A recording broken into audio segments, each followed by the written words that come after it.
মনে হচ্ছে না একদম দক্ষিণেশ্বর মন্দির? না, যদি আপনারা এটা দক্ষিণেশ্বর মন্দির ভাবেন তাহলে একদম ভুল করছেন।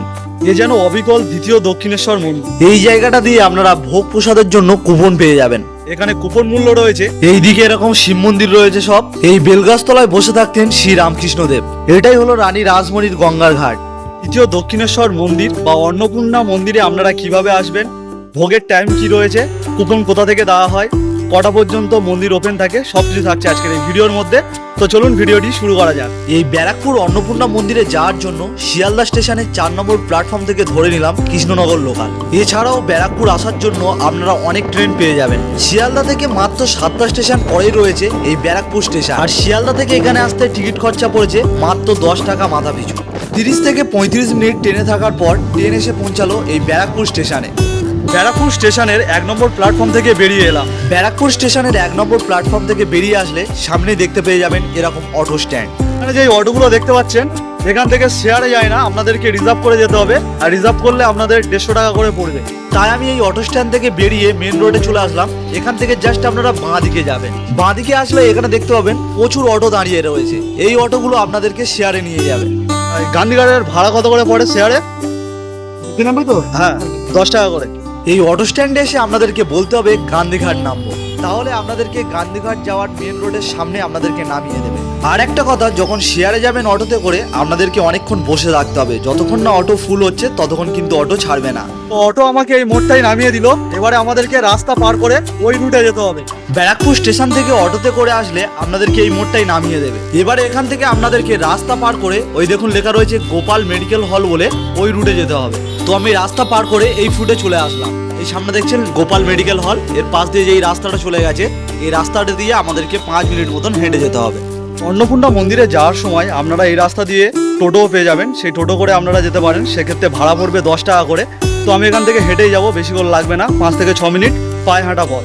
এই রাস্তা দিয়ে আপনাদেরকে সোজা হেঁটে যেতে হবে। আর সামনেই দেখতে পাবেন একটা সুন্দর একটা জগন্নাথ মন্দির। আর জগন্নাথ মন্দিরের সামনে রয়েছে এরকম বড় সাইজের একটা বাজরাংবালির মূর্তি। তো আপনারা অন্নপূর্ণা মন্দিরে যাওয়ার সময় এই মন্দিরটাকেও দর্শন করে যেতে পারেন। তো এই পাশে যে রাস্তাটা রয়েছে, এই রাস্তাটা দিয়ে আপনারা হেঁটে আসলে সামনে এরকম একটি মোড় দেখতে পাবেন। এই দিকটাই গান্ধীঘাট যাচ্ছে, আর এই দিকটাই দেখুন অন্নপূর্ণা মন্দিরের দিকে যাচ্ছে। তো আমরা যেহেতু অন্নপূর্ণা মন্দিরে যাব, তো অন্নপূর্ণা মন্দিরের দিকে চলে যাব। এই মোড়টা থেকে মাত্র 1 মিনিট হেঁটে আসলে সামনেই আপনারা দেখতে পাবেন এই ব্যারাকপুর অন্নপূর্ণা মায়ের মন্দির। মাত্র 5 মিনিট পায়ে হাঁটা পথে পৌঁছে গেলাম মা অন্নপূর্ণা মন্দিরের ঠিক সামনে। একদমই অবিকল দক্ষিণেশ্বর মন্দিরের মতন দেখতে। দুটো মন্দিরের মধ্যে কোনো তফাৎ নেই। আপনারা গুলিয়েই ফেলবেন যে কোনটা দক্ষিণেশ্বর মন্দির। আর এই মন্দিরে পুজো দেওয়ার জন্য সামনেই দেখতে পাচ্ছেন এখানে ফুল মালা বিক্রি হচ্ছে। আপনারা এগুলো কিনে নিয়ে মন্দিরের ভিতরে পুজো দিতে পারেন। এটাই মন্দিরের মেন প্রবেশদ্বার। এখানে দেখুন লেখা রয়েছে শিব শক্তি মা অন্নপূর্ণা মন্দির, এবং ডেটটাও দেওয়া রয়েছে কবে এটা প্রতিষ্ঠা হয়েছিল, 12/4/1875 সালে। মূল মন্দিরে প্রবেশ করার আগে আপনাদেরকে জুতো খুলে তারপর মন্দিরের ভিতরে প্রবেশ করতে হবে। তো এখানে জুতো রাখার জায়গা রয়েছে, পার পার্সন 5 টাকা করে নেবে। এখানে আপনারা জুতো রেখে তারপর মন্দিরে প্রবেশ করতে হবে। মূল মন্দিরে প্রবেশ করার ডান দিকেই রয়েছে জুতো রাখার জায়গা। এই ঘরটার মধ্যে আপনারা জুতো রাখতে পারবেন। জুতো রাখার জায়গায় জুতো রেখে প্রবেশ করে গেলাম মূল মন্দিরে।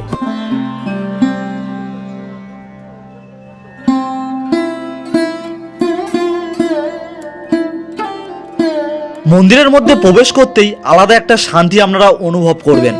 এটাই মা অন্নপূর্ণা মন্দিরের মূল গর্ভগৃহ। এর মধ্যেই রয়েছে মা অন্নপূর্ণার মূর্তি।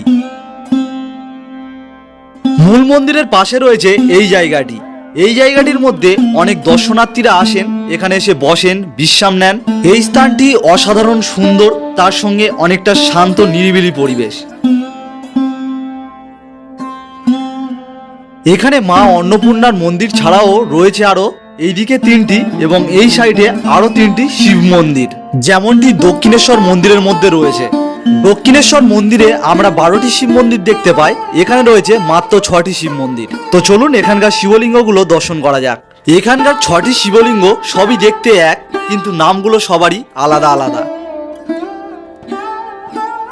1875 সালে এই অন্নপূর্ণা মন্দিরটা প্রতিষ্ঠা করেন রানী রাসমণির ছোট মেয়ে জগদম্বা দেবী। তাই মূল মন্দিরের পাশে রয়েছে জগদম্বা দেবীর একটি এরকম মূর্তি। রানী রাসমণির জামাই ছিলেন মথুরা বিশ্বাস।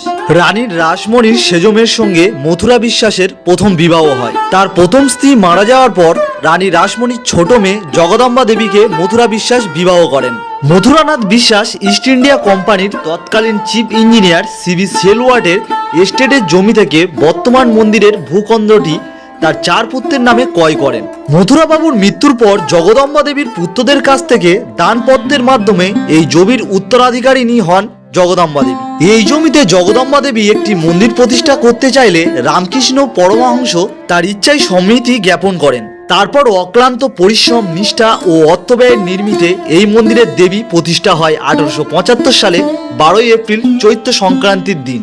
আরও জানা যায় মন্দিরের সিংহদ্বারের ওপরে একটি সিংহমূর্তি স্থাপন নিয়ে ব্রিটিশ সরকার মন্দিরের কর্তৃপক্ষের সঙ্গে আইন দ্বন্দ্বে জড়িয়ে পড়ে। ব্রিটিশ রাজশক্তির প্রতীক সিংহ তারা নেটিভদের নিজস্ব মন্দিরের সংযোজন মেনে নিতে পারেননি, কিন্তু দীর্ঘ আইনি লড়াইয়ের পর আদালত রায় দিয়েছিলেন সিংহ বিক্রমের প্রতীক রূপে যে কেউ গ্রহণ করতে পারে। শ্রী রামকৃষ্ণদেব 1857 সালে 12 এপ্রিল এই মন্দিরটি উদ্বোধন করেন। এরপর 1882 সালে উল্টোরথ উপলক্ষে মোট 4 বার শ্রী রামকৃষ্ণদেব এই মন্দিরেতে আসেন।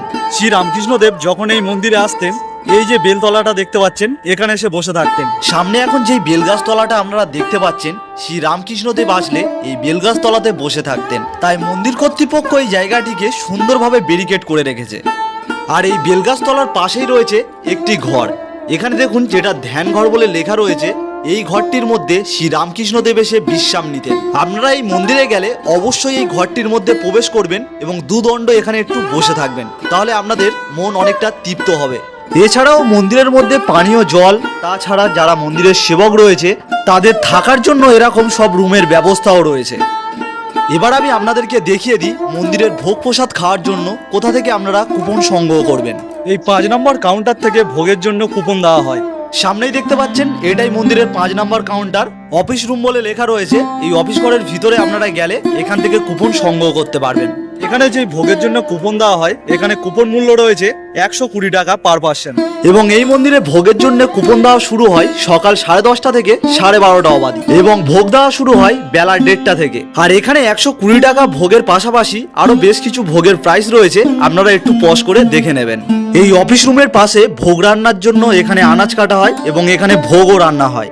ভোগ খাওয়ার টাইম হয়ে গেলে সব ভক্তরা এখানে এসে লাইন দেন, তারপরে এখানে যেই রুম রয়েছে এখানেই খাওয়ানো হয়। আর ভোগ প্রসাদ খাওয়ানোর জন্য এখানে চেয়ার টেবিলের ব্যবস্থা রয়েছে। মূল মন্দিরের অপোজিটে রয়েছে আরেকটি গেট। এই গেটের 2 সাইডে রয়েছে 2টি মন্দির। এই সাইডটাই রয়েছে একটি মন্দির এবং এই গেটের সাইডে রয়েছে আরেকটি মন্দির। এই মন্দিরটার মধ্যে রয়েছে বাজরাংবালির একটি মূর্তি এবং মূল মন্দিরের গর্ভগৃহেতে রয়েছে মা অন্নপূর্ণার মূর্তি। তো এখানে ক্যামেরা অ্যালাউ নয় বলে আমি আপনাদেরকে দূর থেকে দেখালাম। মায়ের মন্দির দর্শন করার পর এবার চলে যাচ্ছি রানী রাসমণি ঘাটের কাছে। মায়ের মন্দিরের পেছনের গেট দিয়ে বার হলে আপনারা দেখতে পেয়ে যাবেন এরকম একটি রাস্তা। তো এই পাড়ার রাস্তা দিয়ে সামনে একটুখানি এগিয়ে গেলে সামনেই দেখতে পেয়ে যাবেন রানী রাসমণি ঘাট। আর এই রানী রাসমণি ঘাটের সামনে দিয়ে বয়ে চলেছে হুগলি নদী। অন্নপূর্ণা মায়ের মন্দিরে আসলে অবশ্যই আপনারা এই রানী রাসমণি ঘাট থেকে ঘুরে যাবেন। এবারে জেনে নেওয়া যাক এই মন্দিরের ওপেনিং টাইম কি রয়েছে। ব্যারাকপুরের এই অন্নপূর্ণা মায়ের মন্দিরটি প্রত্যেক দিনই ওপেন থাকে ভোর 5টা থেকে দুপুর 1:30টা পর্যন্ত। তারপর মন্দির বন্ধ হয়ে যায়, আবার ওপেন হয় বিকেল 4টে থেকে রাত্রির 8টা পর্যন্ত। তো কেমন লাগলো অন্নপূর্ণা মায়ের মন্দিরের ভিডিওটি যদি ভালো লাগে অবশ্যই একটি লাইক করে দেবেন, আর এরকম ভিডিও পেতে আমার চ্যানেলটিকে সাবস্ক্রাইব করে রাখবেন।